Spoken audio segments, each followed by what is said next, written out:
रचना बंसल, पाकिस्तान में हालात लगातार खराब और इन खराब हालातों के बीच में पाकिस्तानी सेना ने क्रूरता की सभी हदें पार कर दी हैं और अपने ही लोगों को जान से मारने का काम, अपने ही लोगों पर हमले का काम पाकिस्तानी सेना कर रही है। खैबर पख्तूनख्वा में मर्दान के इलाके में ड्रोन हमले के हवाले से ऑपरेशन चल रहा था दहशतगर्दों के खिलाफ और उसमें कोलैटरल डैमेज हो गया है, कुछ सिविलियन इसमें जांबाक हो गए हैं। एक तो हमारे साथ जुल्म हुआ है, बर्बरियत हुई है, गुंडागर्दी की है और दूसरी तरफ ये एक इल्जाम लगाया गया है कि हमने दहशतगर्द मारे हैं।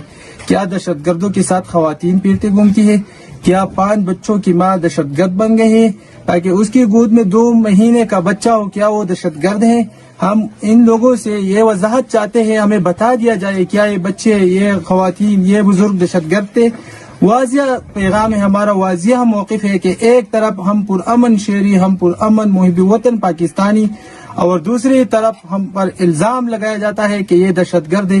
क्या दहशतगर्दों का कोई जनाजा करता है? क्या वक्त का तकाजा था कि बेगुनाह लोग अगर आपके अपने ही शहरी मारे जाएं तो कोई तो उनकी भी आवाज बने, कोई उनके साथ भी खड़ा हो, कोई उनके भी ऊपर होने वाले जुल्म का हिसाब मांगे। तो ऐसा नहीं है कि आप रियासत के इदारों को किसी भी तरह खुली छूट दे दें कि वो जैसे मर्जी परफॉर्म करें और उनको कोई पूछने वाला ना हो, कोई जवाबदेही करने वाला ना हो। BLA जो तंजीम है ना, उस तंजीम का बायोडेटा ये है कि वो इंडिया से रहा है, उसको कंट्रोल कर रहा है। अच्छा। अफगानिस्तान उसके अड्डे हैं, अफगानिस्तान उनसे पैसा ले रहा है बहुत बड़ा।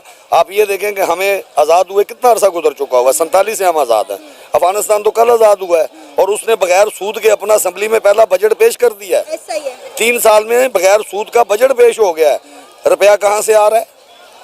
सवालिया निशान है, किधर से पैसा आ रहा है? आप भी थे और पीछे भी कभी ये महसूस हुआ है कि हमने ट्रांजिट रूट ना दे के इंडिया को गलती की है और हमें समहाउ ये एक लिवरेज इस्टेब्लिश कर लेनी चाहिए थी भारत के ऊपर भी, सेंट्रल एशियन ममालिक के ऊपर भी, अफगानिस्तान के ऊपर भी।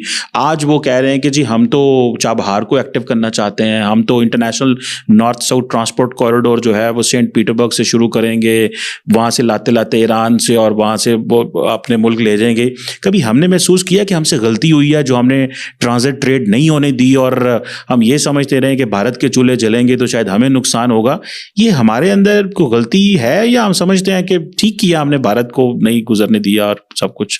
जी, मैं अपना जो प्रेजुडिस आप, मेरे ख्याल में हमने ठीक किया और ठीक इसलिए किया कि मैं खुद उसका एक प्रोटैगनिस्ट था कि 2013 के आखिर में एक इनिशिएटिव हमने लिया और शहबाज शरीफ साहब उस के वज़ीर आला थे, लेकिन वो वज़ीर आज़म के नुमाइंदा बन के, नवाज शरीफ के नुमाइंदा बन के मैं भी न्यू दिल्ली गया।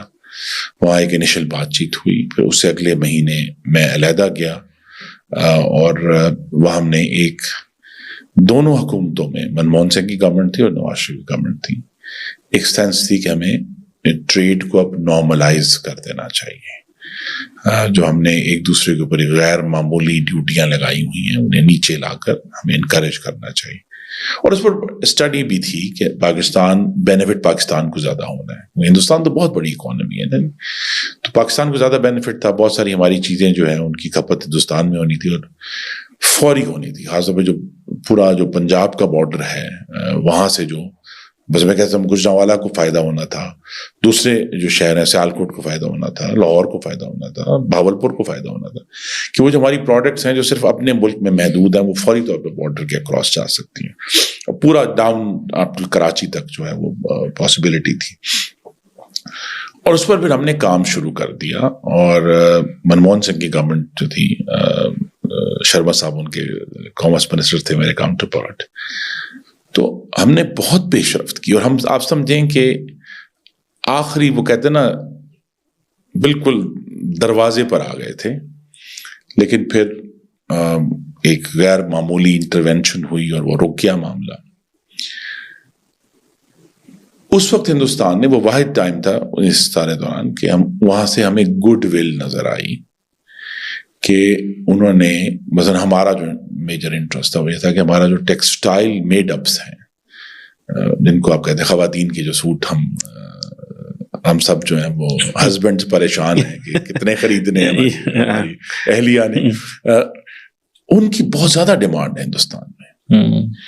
तो ये सोच थी कि भाई उस पर जो उनकी उस वक्त ड्यूटी थी गालबन 100% या 150% ड्यूटी थी, उन्होंने एग्री कर लिया था कि हम उसको वो पहले 6 महीने में पहले घटाएंगे, फिर घटाएंगे, और साल डेढ़ में वो बिल्कुल 5% या 6% रह गई। तो पाकिस्तान को कोई यानी हम लोग तो एस्टिमेट ज्यादा करते थे कि $1 बिलियन का कम से कम $500-600 मिलियन का फौरी फायदा था 1 साल के अंदर।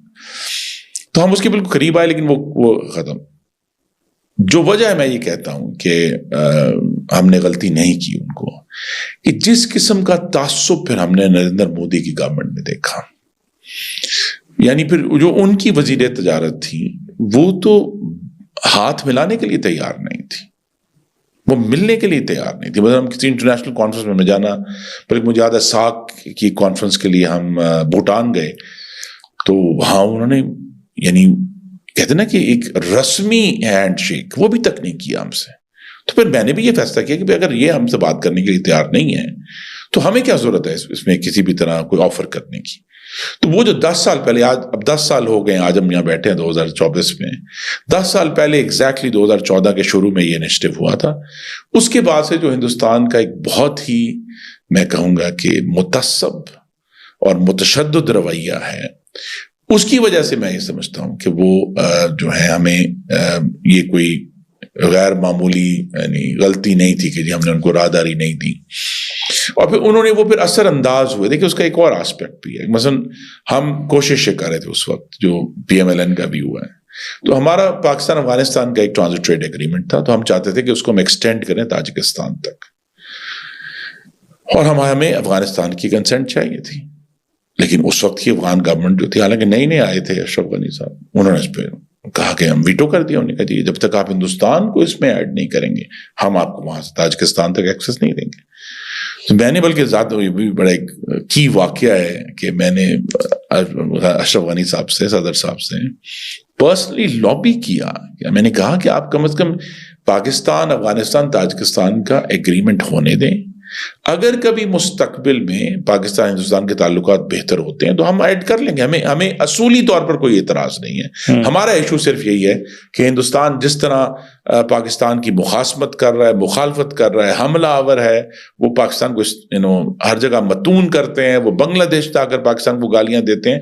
तो इस माहौल में तो जो नहीं हो सकता ये काम, लेकिन हम असूली तौर पर एग्री करते हैं कि अगर कभी हिंदुस्तान की अवाम ने एक बेहतर या ज्यादा बालिग नजर हुकूमत जो है उसको मुंतखब किया तो हम उसको कर लेंगे। नमस्कार दोस्तों, स्वागत है आप लोगों का हिंदुस्तान स्पेशल की एक और नए वीडियो में। दोस्तों जैसे कि आप जानते हैं कि पाकिस्तान में लगातार आतंकवादी जो घटना है वो होती जा रही हैं, और उसके बाद अब ये खबर आ रही है कि पाकिस्तानी आर्मी इतना विवश हो चुकी है कि अब अपने ही लोगों को मार रही है और पूरी दुनिया में ये बताने की कोशिश कर रही है कि हमने आतंकियों को मारा है। लेकिन जैसा ही इसका भंडाफोड़ हुआ, पूरी दुनिया में पाकिस्तानी आर्मी की एक बार फिर से इज्जत जो है वो नीलाम हो गई है, और पूरे पाकिस्तान में ही पाकिस्तानी आर्मी के खिलाफ अब बातें होना स्टार्ट हो चुकी हैं। दोस्तों जैसा कि आपने देखा कि कैसे जो बलूचिस्तान के लोग हैं खुद इस बात को मान रहे हैं कि हमें जो है वो टेररिस्ट करके बना के झूठ मूठ का जो है हमें मारा जा रहा है, क्योंकि पाकिस्तानी आर्मी रियल टेररिस्टों को नहीं मार पा रही है, तो वो इस प्रकार की चीज़ें कर रही है।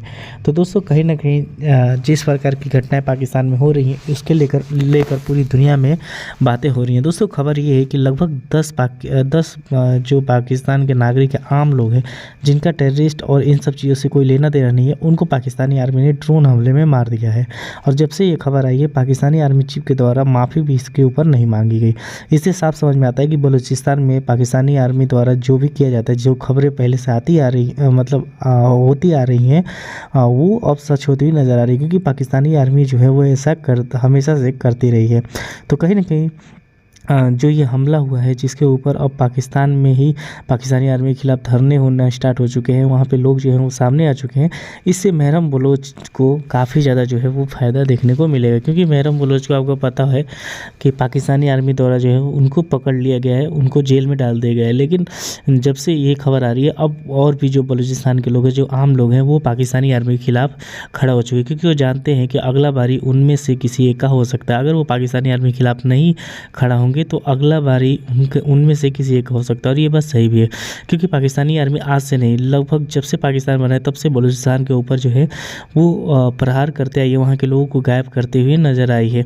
तो दोस्तों बस आज के लिए इतना ही। वीडियो को लाइक और चैनल हिंदुस्तान स्पेशल को सब्सक्राइब कर लें, क्योंकि वहाँ पर आपके लिए ऐसे इंटरेस्टिंग वीडियो लाते रहते हैं।